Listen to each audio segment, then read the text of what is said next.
কোরবানির ঈদকে সামনে রেখে গত ৮ জুন থেকে আগাম টিকিট বিক্রির ঘোষণা দিয়েছিল লঞ্চগুলো। তবে পর্যাপ্ত বিক্রি না হওয়ায় যাত্রীর তেমন দেখা নেই লঞ্চগুলোতে। অথচ পদ্মা সেতু চালু হবার আগে ঘন্টার পর ঘন্টা লাইনে দাঁড়িয়েও পাওয়া যেত না লঞ্চের টিকিট। সংশ্লিষ্টরা জানান ১৩ জুন থেকে ঢাকা-বরিশাল রুটে ২০টি নিয়মিত সহ ঈদের বিশেষ লঞ্চ চলাচল শুরু হবে। তবে এখনও আশানুরূপ যাত্রী না পাওয়ায় দুশ্চিন্তায় তারা। আর ভোগান্তি ছাড়া টিকিট পেয়ে খুশি যাত্রীরা।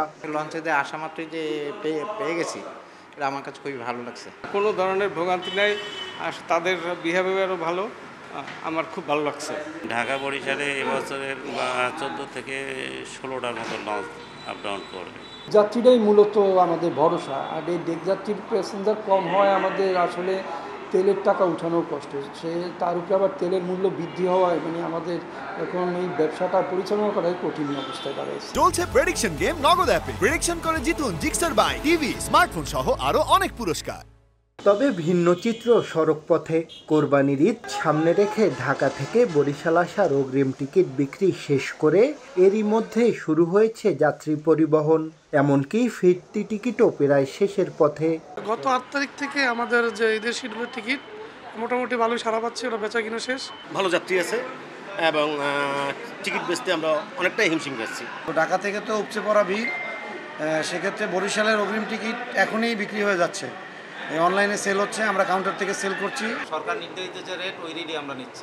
ঈদে ঘরমুখ যাত্রীদের কথা মাথায় রেখে সড়ক ও নৌপথে কঠোর নিরাপত্তা ব্যবস্থা গ্রহণ করেছে পুলিশ।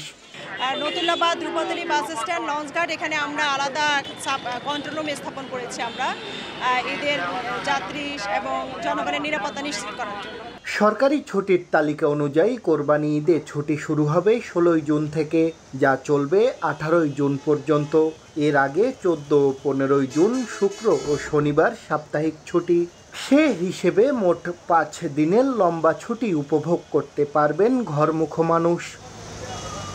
শাকিল মাহমুদ, সময় সংবাদ, বরিশাল।